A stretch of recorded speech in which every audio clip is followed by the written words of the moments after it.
Notre invité cette semaine, Benoît Pelletier.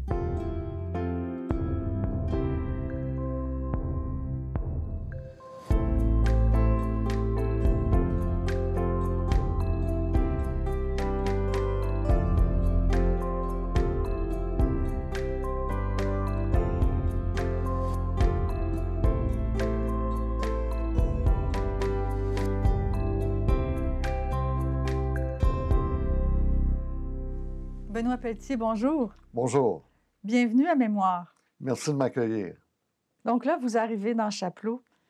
Oui. Comment ça se passe avec le milieu, les militants, justement, de la circonscription? Oh, ben ça s'est très, très bien passé de ce côté-là. Le problème était le suivant, c'est que dans Chapleau, il y avait une députée Mhm. qui était Mme Claire Vève, que je n'avais jamais rencontrée. Et Mme Vève, a perdu, en quelque sorte, n'a pas perdu l'investiture, elle a perdu son poste de député par décision du parti. Non seulement je n'ai pas apprécié ce contexte-là, mais en plus, je n'y étais pour rien. Ouais. Moi, je croyais que j'allais aboutir dans le comté de Pontiac, parce qu'il y avait des rumeurs que Robert Middlemiss, il y avait des rumeurs qu'il allait quitter la politique. C'est un député libéral. Alors, moi, je me suis dit, bon, ben, je pense bien que je vais aboutir dans le Pontiac. Mais moi, je suis dans mon sous-sol, là, puis je suis en train de travailler des textes en droit comme professeur, là. Je ne suis pas en train de m'activer à préparer le terrain politique. Je m'occupe de rien de tout ça. Mais d'autres le faisaient pour vous, c'est ça? Exact. C'est ça. Alors là, j'ouvre le journal le matin, puis je montre ça à mon épouse. Il y avait une photo de Mme Vève, une grande photo de Mme Vève dans le journal Le Droit. Puis là, on indiquait que finalement, elle devrait probablement quitter son poste, à tout le moins, qu'on l'incitait à quitter son poste, ou enfin, là, j'utilise des précautions oratoires pour ne pas blesser Mme Vève non plus dans tout ça, mais finalement, vous comprenez là, que... Oui, oui, je comprends. Bon, alors finalement, là, je dis, ça n'a pas d'allure. J'ai dit à ma femme, ça n'a pas d'allure. J'ai dit, il faut absolument qu'on rencontre cette femme-là. D'abord, elle a tellement l'air sympathique sur la photo. Ça a tellement l'air d'une bonne personne. J'ai dit, il faut absolument qu'on la rencontre. Et quand on l'a rencontrée, ben, j'ai dit, écoutez, Mme Vève, je ne suis pour absolument rien. Et elle m'a cru, figurez-vous, heureusement. Ça fait que finalement, là, j'aboutis dans Chapleau.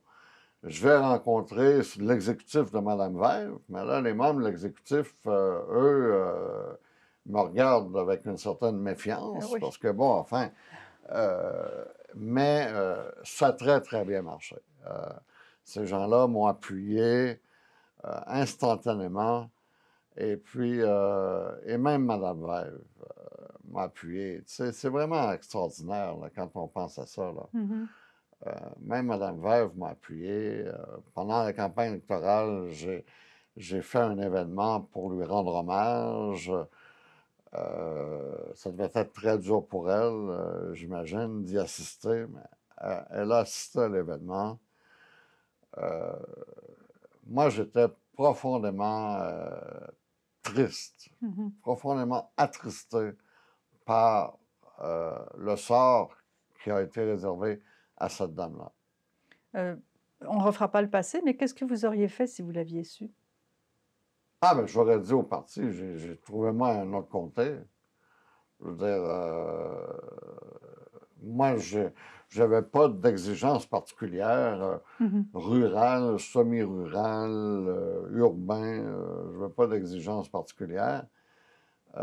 Mais j'étais en même temps gâté parce que moi, j'avais pas à dire, ouais, faut que je gagne une investiture dans tel Oui, comté. oui. Le parti s'occupait de ces questions-là. Mmh. Et donc, votre campagne s'est passée comment? Vous parlez justement de différents secteurs, bon, le secteur rural, le secteur il y en a dans votre circonscription à ce moment-là? Oui, Vous les connaissiez pas? non. Alors, donc, moi, je connais à peu près personne. Et puis, ça s'est très, très bien passé. Et puis, finalement, pour moi, c'était toutes des découvertes que je faisais. Il y avait des journalistes qui écrivaient, bon, comment Benoît Pelletier, un intellectuel de l'Université d'Ottawa, va-t-il s'adapter à la vie politique dans Chapleau? Alors, non seulement s'adapter à la vie politique, mais à la vie politique dans Chapleau, parce que Chapleau, en bonne partie une circonscription d'ouvriers et donc c'est en bonne partie une circonscription de personnes âgées aussi. Puis bon, enfin, il y en a beaucoup. Alors, comment un intellectuel va-t-il s'adapter à la politique dans Chapleau? Ben, je vais vous dire, ça a très bien marché parce que j'ai eu une relation unique, en tout cas, moi, c'est ce que j'estime, avec la population pendant les 10 ans qu'ont duré ma carrière, Mmh. qu'a duré ma carrière. Certains observateurs politiques avançaient que finalement Jean Charest, en vous choisissant, entrait un peu en contradiction avec le fait que lui, ben, il a laissé de côté l'enjeu constitutionnel. Est-ce que c'est une bonne interprétation? Non, parce que euh, Jean Charest n'a jamais laissé l'enjeu constitutionnel, D'accord. premièrement. C'est un enjeu qui l'intéressait beaucoup. Et le parti, moi, à mon avis, le parti l'a freiné dans ses ambitions. Qui, au juste, je ne le sais pas. Mais lui devait composer avec le caucus, avec le parti, tout ça, tout ça. Alors, il y a des gens qui, probablement à l'intérieur, lui disaient, ben écoute, Jean, tu y penses pas, là, aller dans le dossier constitutionnel, c'est trop risqué, et ainsi de suite, ainsi de suite. Mais Jean Charest lui-même était très, très, très intéressé par cela. Mmh. Et moi, j'étais intéressé de mon côté à faire avancer le Québec à ma façon, Oui. mais par des voies non constitutionnelles surtout.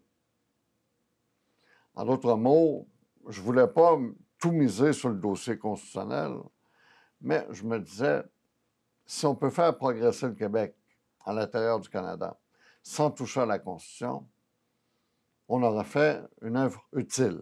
Mmh. Alors, donc, il n'y a jamais eu entre lui et moi, sur la question constitutionnelle, il n'y a jamais eu de contradiction ou D'opposition. d'opposition, Mmh. Donc contrairement à ce que les journalistes oui, on pensaient. laissait Ouais. on ne l'a pas dit, mais on va le dire, vous avez évidemment donc gagné votre élection Ouais. et vous arrivez à l'Assemblée nationale. Comment se passe votre arrivée ici? Ah, ça se passe bien. Ça se passe très bien. Et, euh, et puis, j'apprends petit à petit ce qu'est la politique. Dans l'opposition? Dans l'opposition,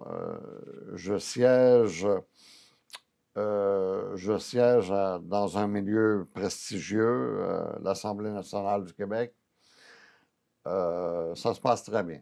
Est-ce que vous avez senti une espèce de boucle qui se bouclait avec Québec et Oui, votre rêve oui, politique? oui, oui, absolument, absolument. Et puis, j'avais beaucoup à apprendre, évidemment. Et j'ai appris, bon, à faire de la politique. Et en même temps, j'ai appris la force du discours politique. Expliquez-nous. Ben, je vais vous l'expliquer par un exemple, qui est en même temps une anecdote. C'est que je suis invité à aller à participer à un brunch de financement par mon collègue Yvon Vallière dans le comté de Richmond. Mhm. Alors, Yvon me donne la parole et je fais un discours et je termine en disant, nous, les libéraux, il y a une souveraineté qui nous intéresse, c'est la souveraineté de l'individu. Et je parle de Richemont et je me dis, souveraineté de l'individu, c'est peut-être pas la bonne expression, tu sais, je me dis, j'aurais peut-être dû parler d'autonomie de l'individu, mais la souveraineté est plutôt un attribut de l'État. Et puis, Mhm. je me suis dit, bon, c'est peut-être pas la bonne expression, mais de toute façon, il n'y a pas de journaliste. Il y avait une journaliste de la presse canadienne et le lendemain, dans les journaux, dans différents journaux, parce que les journaux achètent Mhm. les articles de la presse canadienne, ça marquait Benoît Pelletier promeut la souveraineté de l'individu. Fait que là, je suis un peu gêné. Je me dis, je n'ai vraiment pas choisi la bonne expression. C'est pas grave. C'est pas dramatique. Mais après ça, donc, je quitte l'Outaouais et je me retrouve à Québec. Et le premier ministre, c'est Lucien Bouchard. Mhm. Alors, à la période de questions, Lucien Bouchard se lève. Il pointe Jean Charest. Il dit, il y en a dans votre parti qui font la promotion de la souveraineté un individu à la fois. Nous, Parti québécois, on veut la souveraineté pour tout le monde. Tout ce qu'on a du côté du Parti libéral, c'est la proposition maintenant de faire la souveraineté des individus, Monsieur le Président. Alors, quand il y aura assez d'individus souverains, c'est le Québec qui va être souverain. Ah, les péquistes sont heureux. Moi, je suis rouge comme une tomate dans mon coin. Pas besoin de vous dire. Cette journée-là, j'ai découvert la force du discours politique. Mhm. Ce que vous dites en politique fait du chemin, fait du millage, fait du kilométrage. Et j'ai apprécié en même temps la force du discours politique. Parce que on voit à quel point ça a de l'impact. Ça a de l'impact. Moi, dans mon cours à l'université, ce que je dis n'est pas repris du tout, du tout. Mais ce que je disais dans l'arène politique était repris et faisait du millage. Alors, donc, j'ai découvert la force du discours politique. Et là, vous parlez des médias. Oui. Oui, Ouais. effectivement. Les Donc, médias et les autres partis aussi, qui, ouais. bon, Oh oui, il c'est y a une toute une joute. dynamique. Oui, Ouais, c'est ouais, ça. ouais. Dans ce premier mandat, vous allez siéger au comité constitutionnel. Quel était votre mandat exactement? Alors, en fait, ce qu'on m'avait demandé, c'était de revoir la position du Parti libéral du Québec en matière d'affaires intergouvernementales. Oui. Et moi, j'ai donné à cela une définition très large. Et j'ai inclus les relations internationales là-dedans.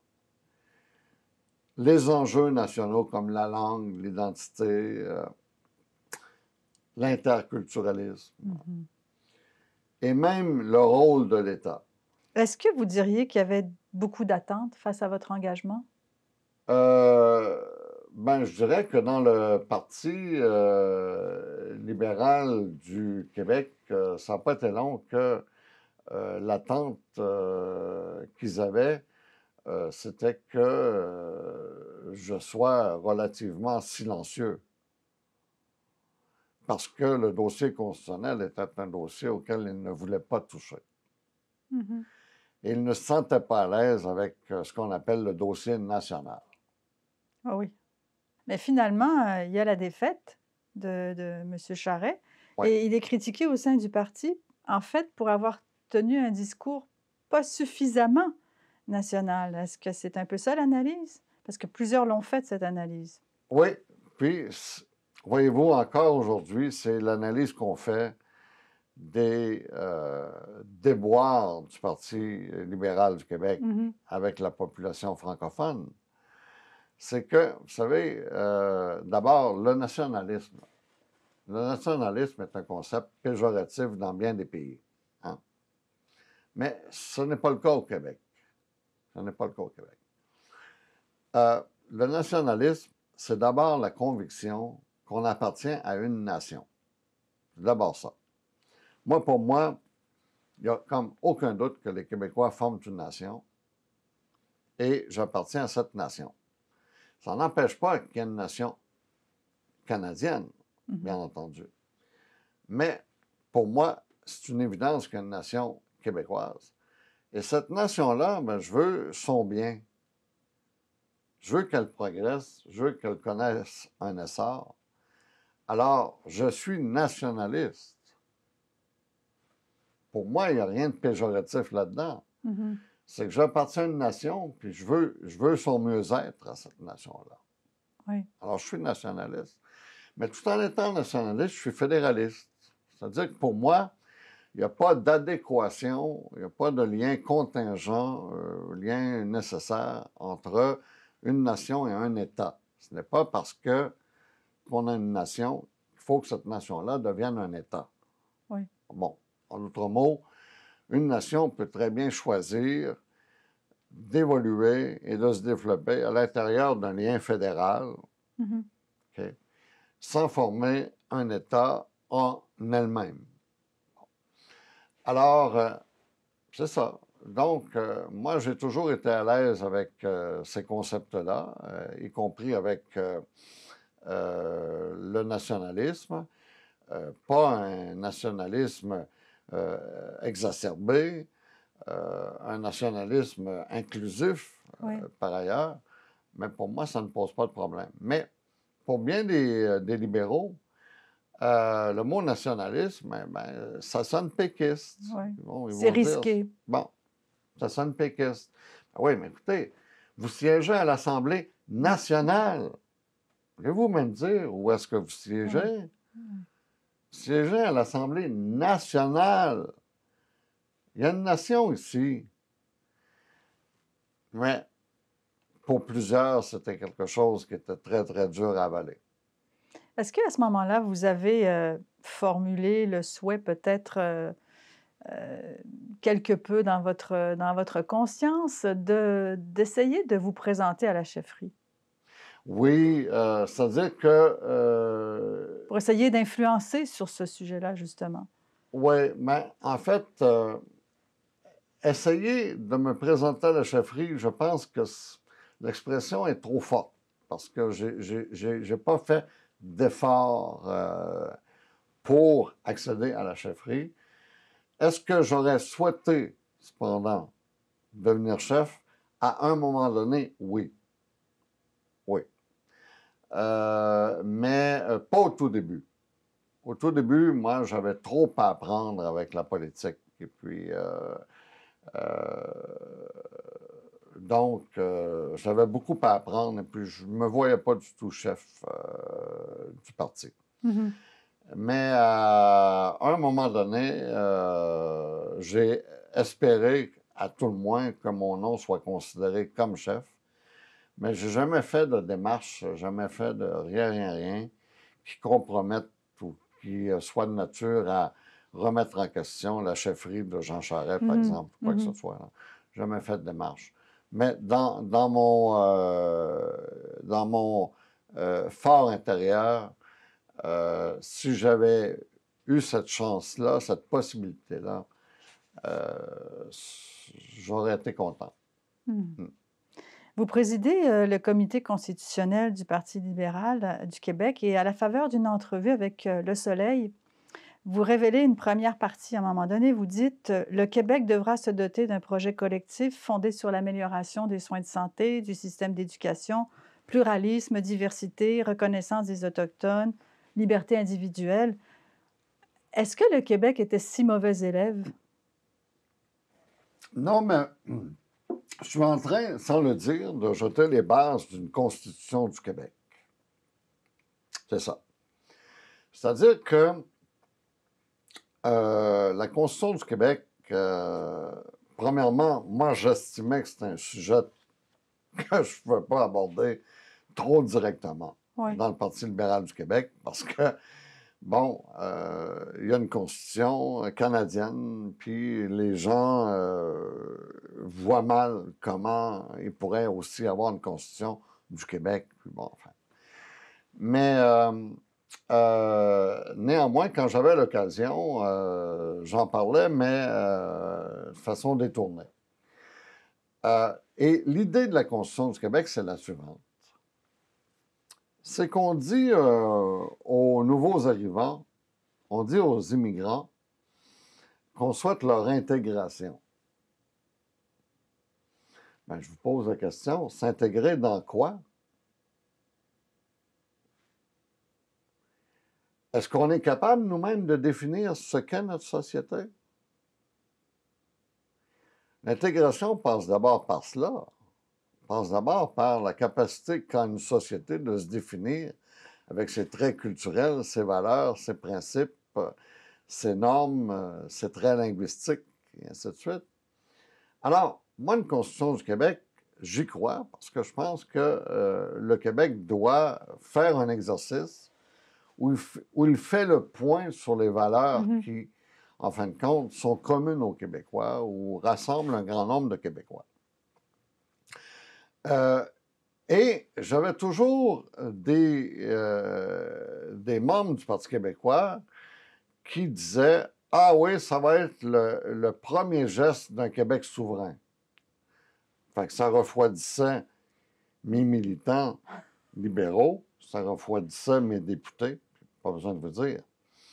Mais, pour moi, la Constitution du Québec, ça doit être un acte neutre et non pas un acte partisan.